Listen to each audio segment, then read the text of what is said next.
Alright, so from the previous video that we have, I have mentioned in the last part that before we deal with the measure of central tendency, the measure of relative position, and the measure of variability or dispersion, we need to understand first what is data, and of course, how do we classify and organize yung mga data na i-gather natin. Okay, so i-gather natin during our research. So for this lesson, of course, we will be recognizing the different types and classifications of data. And then, after we recognize, of course, we are going to classify and characterize itong mga data na ito. And then, we are going to maintain utmost perseverance in classifying and organizing itong mga data na meron tayo.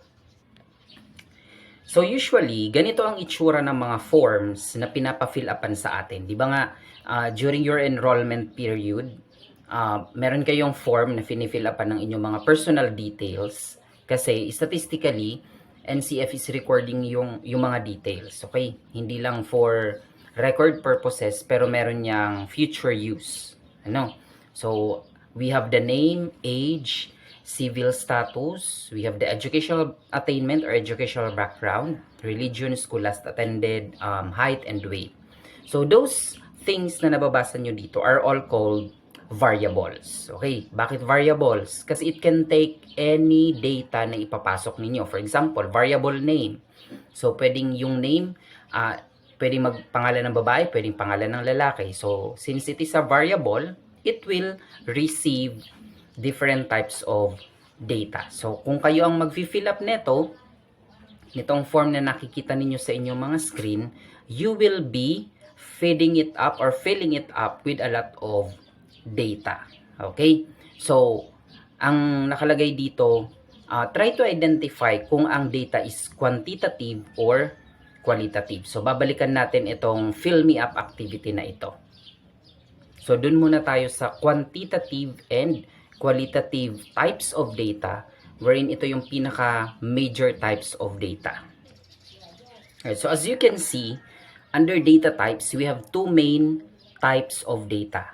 So we have the qualitative and the quantitative type of data. So isa-isahin natin sila. So sisimulan natin kay qualitative data. So pag sinabi natin qualitative data, ang keyword natin is quality. Okay, so wag kakalimutan ng ating keyword or root word for the word qualitative, ibig sabihin quality. So ano ba kapag sinasabi mong quality?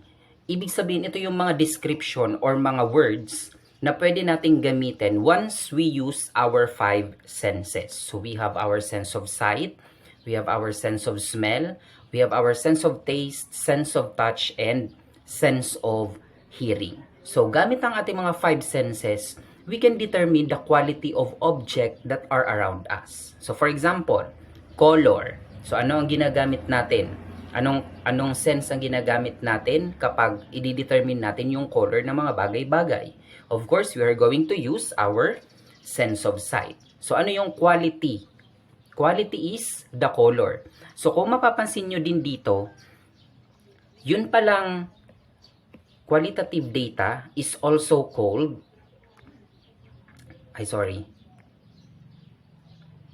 gamitan natin ang eraser.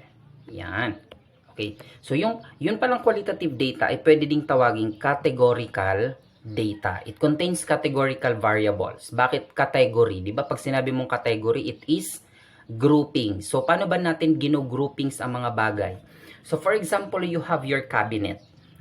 You have your cabinet na merong iba-ibang klaseng damit. Merong damit panglakad, merong damit pambahay, merong mga maliliit, merong mga malalaki. Okay?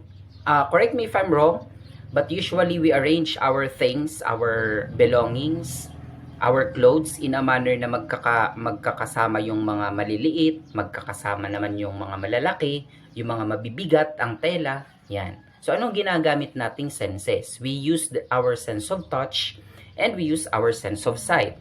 So dahil alam natin yung mga sizes and we can judge ano ba yung quality netong certain clothes na ito. Ito ba ay maliit? Ito ba ay malaki?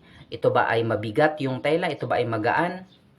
So using those qualities that can be sensed by our five senses, we can categorize things. So, ibig sabihin pala, itong si qualitative data, ito yung mga data na pwede nating i-groupings or i-categorize. Okay? So, yun yung keyword. Again, it is category or categorical, naglalaman ng categorical variables, and yung qualitative data is more on qualities of objects. So, kung hindi man siya something that is tangible, when we say tangible, something that can be sensed by our five senses.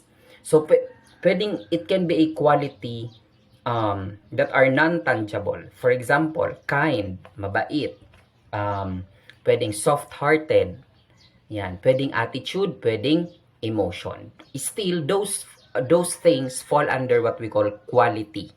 Okay? So, kung merong quality, ibig sabihin, those data are qualitative data. Okay? So, under qualitative data, meron tayong dalawa. We have the nominal and the ordinal data. So, unahin natin si nominal. Ano ang keyword pag nominal ang pinag-uusapan? Ang keyword for nominal ay name. So, ibig sabihin, lahat ng pwede mong pangalan, nominal. So, ibig sabihin, kung babalikan natin yung ating form kanina. Yan. Makikita natin dito yung name part is a nominal qualitative data. Ano pa dyan ang pwedeng nominal? Di ba pwede ding nominal ang religion kasi papangalanan mo yung kung anong religion mo. So that is also qualitative, but particularly that is a nominal data. Okay? What else? We can have civil status. Bakit? We can categorize things, we can categorize person as being single, married, widowed, or separated. No? But still, those groupings, meron kanya-kanyang pangalan. So, example, itong grupo na ito, they are singles. Ito naman, married, widowed, separated. Okay? So, those are examples of nominal data that are under qualitative data. Alright, so next type of data that we have here is our ordinal data. So when we say ordinal, ang keyword naman yan ay order. Sa Tagalog, pagkasunod-sunod or chronological arrangement.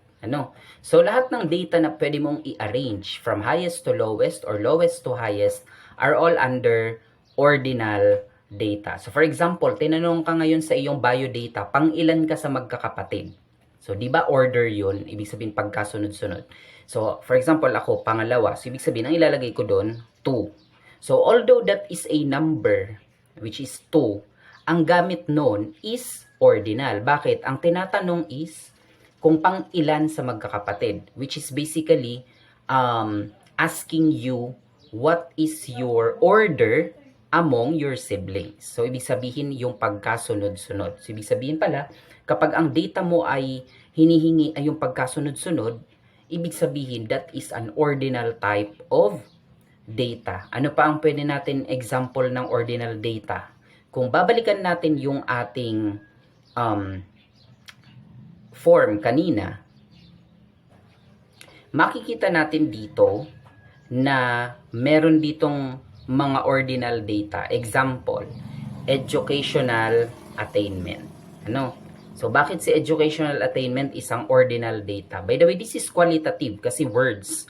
Ano ba yung mga educational attainment natin? So, pwedeng i-categorize as high school graduate, elementary graduate, pwedeng college graduate. So, yun yung educational attainment. However, bukod sa pagiging qualitative data, itong educational attainment can also be considered as an ordinal data or ordinal type of qualitative data. It is because pasunod-sunod. Di ba nagsisimula tayo from elementary and then followed by junior high and then followed by senior high, followed by college, and then afterwards we have our postgraduate. So since merong pagkasunod-sunod, therefore itong sa educational attainment is considered as although it is considered as qualitative, it is considered particularly or specifically as ordinal data. Okay?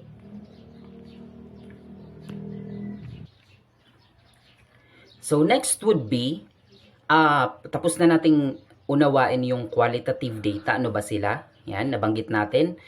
Qualitative data, ang keyword is quality. Ibig sabihin, something that can describe the characteristic of groups or categories. Kaya tinatawag ding or naglalaman din ng categorical variable. So, two types ng qualitative data is nominal and ordinal. Keyword for nominal is name. Ibig sabihin, pangalan. Pangalan ng group, pangalan ng category. Yan. However, kapag naman ang data ay may pagkasunod-sunod or order, ibig sabihin yung qualitative data mo is specifically an ordinal type of data. So this time, let's discuss about the quantitative data. So from the keyword, ang keyword naman ng quantitative is quantity. Okay? Quantity sa Tagalog, dami. Okay? Dami or bigat. So, di ba kapag quantity, dami or bigat, at tinanong ka, how much and how many, ang sagot mo is numbers. So, ibig sabihin pala, kapag quantitative data, ang ibibigay sa iyong type ng mga data ay mga numbers. Okay? So, sabi ko nga, uulitin ko lang, depende pa din sa gamit. So, for example, kanina, ang itinatanong is pang ilan ka sa magkakapatid. Kung sumagot ka ng 2 dahil pangalawa ka, dahil yun ay tinatanong is order or pagkasunod-sunod, ibig sabihin yung number 2 na ibinigay mo is not a quantitative data, but a qualitative data under ordinal. Ano? Kasi merong arrangement. So, pero kung hindi naman, kung wala naman siyang arrangement, dito lang yan sa quantitative. Ibig sabihin numerical ang iyong data. Again, for quantitative, ang keyword is quantity, that is how many or how much. And naglalaman niya ng mga numerical variables or numerical type of data. Okay? Next, under quantitative data, we have two types. So, meron tayong discrete at saka continuous. Ano ang pagkakaiba naman ng discrete at saka continuous? Okay?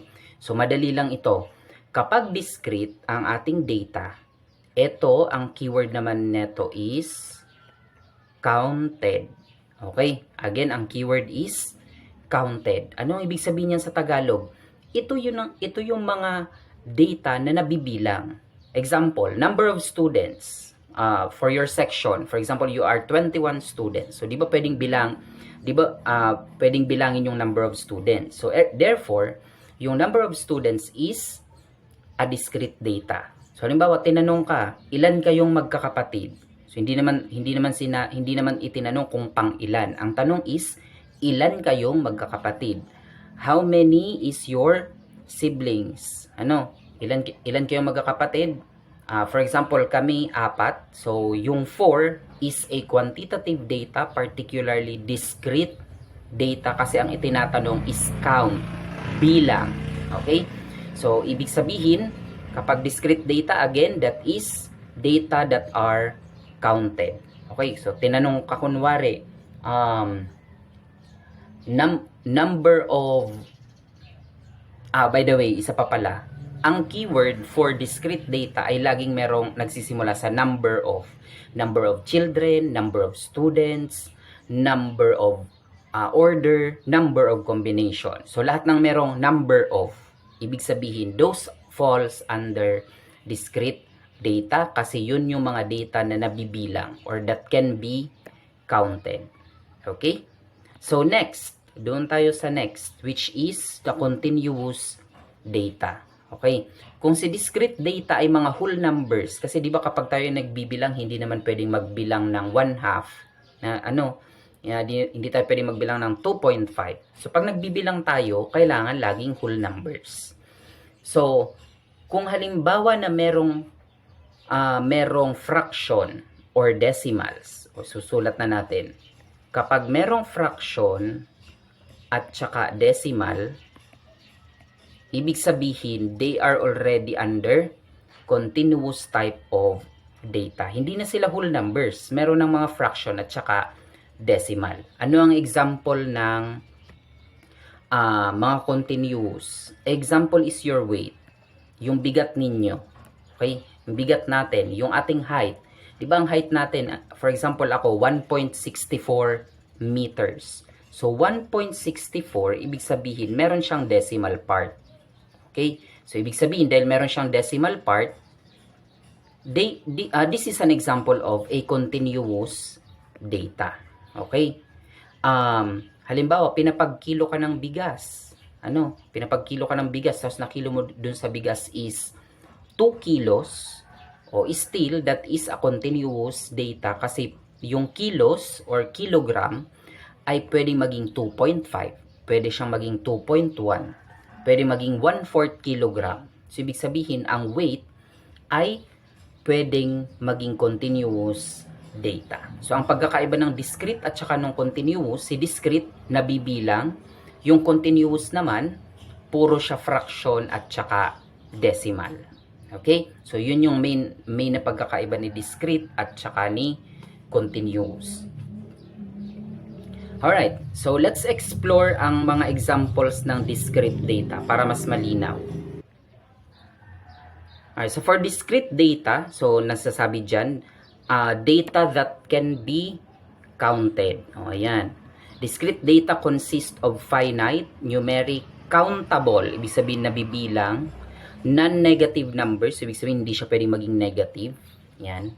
And also, whole numbers. So, ang discrete data ay laging whole numbers. So, makikita mo dito, total number of. So, di ba, sabi ko kanina, ang keyword is number of. So, pag nakita nyo yan, automatically, that is a discrete data. Okay? Yan. Next. For continuous data naman, as you can see, these are data, numerical data na pwedeng sukatin. Yan, pwedeng sukatin. And dahil pwede siyang sukatin, magkakaroon siya ng decimal or fractional value. So, example niyan ay height of a person. Pwedeng body weight or bigat ng mga baby. Yan, wind speed. Okay, so kasi lahat yun ay pwedeng ma-express in decimals or in fraction. So, yun yung main na pagkakaiba ni continuous at saka ni discrete data. Okay, balikan natin itong ating hierarchy chart. Yan, itong ating chart kasi mas malinaw dito. So as you can see, under continuous data, meron tayong another two types. We have the interval at saka si ratio. So madali lang ito. Kailangan lang natin maging familiar. Alright, so as you can see, ano ang mga keyword kapag interval? So, ang keyword kapag interval ay without zero. So, i-take note nyo na lang. Samantalang si ratio ay with zero. Okay, so yan ang keyword ha. So, bakit merong without zero at saka with zero? Simulan natin kay ratio. Okay? So, diba, halimbawa, ang example ng mga continuous variable or continuous data ay yung height at saka yung height, yung weight, yung length, yan. Di ba kapag zero length or haba, kapag zero ang haba, ibig sabihin walang length. Kung halimbawa namang zero ang height, ibig sabihin wala siyang height. So ang ibig sabihin pala ng with zero, ang ibig sabihin ay wala. Okay? So, malinaw. Malinaw na ang zero, ang ibig sabihin is nothing, none, or wala. So, ibig sabihin, kapag ratio, merong ibig sabihin yung zero. Kaya, ang nakalagay dyan is with zero. Merong ibig sabihin yung zero. Ang wherein, ang ibig sabihin niya is basically nothing or wala. Halimbawa, ang ibinigay is laman ng tubig doon sa jar. How many liters of water is inside the jar? So, kung ang sagot is 0 liters, ibig sabihin, 0 liters of water, ang ibig sabihin ay walang tubig na nasa loob ng jar. So, yun yung ibig sabihin yan. Okay? However, kapag interval ang data, burahin natin itong sa ratio para hindi na siya makalito. Yan. Kapag interval ang data, walang ibig sabihin ang zero. Okay, wala siyang ibig sabihin, hindi, ang zero temperature, 0 degrees Celsius, ay hindi nangangahulugan na wala ng init. Okay? Or wala ng lamig. Ang ibig sabihin lang niya, it falls under 0 degrees Celsius. Di ba ang sa temperature, kapag 0 degrees Celsius, hindi naman ibig sabihin na walang init or walang lamig. Natutunan lang natin na yung 0 degrees Celsius is the freezing point of water. Okay? Freezing point of water. So, alam natin na kapag 0 degrees Celsius, malamig. Pero, on water. Pero there are materials na hindi nag-freeze kapag 0 degrees Celsius. Ano? Sana nakukuha yung ibig kong sabihin. So, dito sa interval, wala siyang ibig sabihin ang 0. Okay? Kung doon sa ratio, ang ibig sabihin ng 0 is none, empty, or walang laman. Dito sa interval, wala, 0 lang siya. Wala siyang ibig sabihin. So, sabi ko nga, kung ang 0 degrees Celsius ng tubig na freezing point ay different freezing point naman sa ibang material. For example, metal. Yan. Kung sa tubig, 100 degrees Celsius ang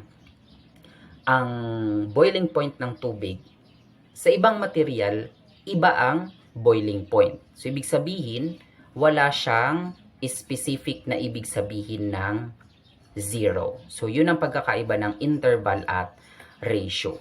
Now, para hindi malito, kasi medyo nakakalito pa din yung difference ng interval and ratio.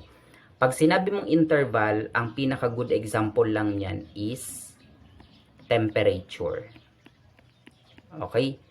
So, ibig sabihin, kapag tinanong, anong klaseng data ang temperature, ang laging sagot ay interval. Okay? Continuous at saka basic, specifically, yun ay isang interval. Okay? So, other than temperature, such as weight, length, width, and height, volume, yan. Ibig sabihin, lahat yun ay ratio. Pero pag pinag-uusapan ay temperature, that is interval. So, this time we will be having our try it out activity. So, ito din yung activity kanina. But this time, para mas challenging, you are going to determine if yung mga variables na nakikita ninyo such as name, age, civil status, educational attainment, religion, school attended, height and weight. Kasi it's easy to determine if it's qualitative or quantitative. So this time, if it is qualitative, you are going to tell if it is nominal or ordinal. Okay? So ibig sabihin, ang ilalagay nyo dito sa ating table sa second column, whether the given variable will have a nominal or ordinal data kung qualitative. Kung quantitative naman, kung quantitative, you're going to tell if it is discrete, interval, or ratio. Okay? So, write your work in any paper. You're going to take a picture of your work and then upload it on our Google Classroom. So, kung meron naman kayong gadget such as laptop, you can have it soft copy. You can submit a soft copy. Okay? So, that's all for the discussion about the classification and organization of data. If you have any question, you may send a message on our group chat, or you may type your questions or your comments down below this video.